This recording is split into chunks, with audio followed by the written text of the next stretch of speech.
Hi viewers, welcome to காயத்ரியின் கார்டனம்.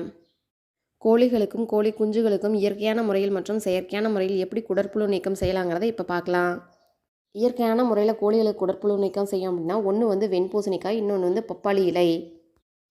வெண்பூசணிக்காயை with தோலோட நீங்கள் ஃபைன் பேஸ்ட்டாக அரைச்சி உணவு கொடுக்கறதுக்கு 1 hour பிஃபோரே நீங்கள் கொடுத்துடலாம். இது உணவுக்கு பதிலாக அதுவே சாப்பிட்டுக்கும்.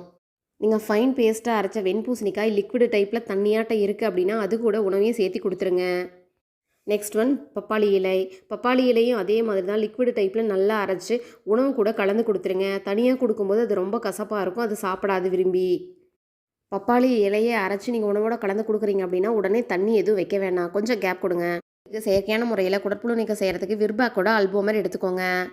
2.5 கிலோவுக்கு மேலே இருக்கிற கோழிகளுக்கு நீங்கள் 1 ml அல்போமரும் 1 ml வாட்டர் சேர்ந்து கலந்து கொடுக்கலாம். 2.5 கிலோவுக்கு குறைவாக இருக்கிற கோழிகளுக்கு நீங்கள் 0.5 ml அல்போமரும் 0.5 ml வாட்டருங்கிற முறையில் கலந்து கொடுக்கலாம். கோழிகளும் கோழி குஞ்சுகளும் குறைவான முறையில் இருக்குது அப்படின்னா நீங்கள் சிரஞ்ச் வழியாக வாய் வழியாக கொடுக்கலாம். இல்லை அப்படின்னா தண்ணியில் கலந்து எல்லாத்தையும் வைக்கலாம். பிடிச்சிருந்தால் லைக் பண்ணுங்கள், ஷேர் பண்ணுங்கள், சப்ஸ்கிரைப் பண்ணுங்கள். நாளும் ஒருத்தவுடன் நான் உங்கள் காயத்ரி. இன்னும் பேசலாம்.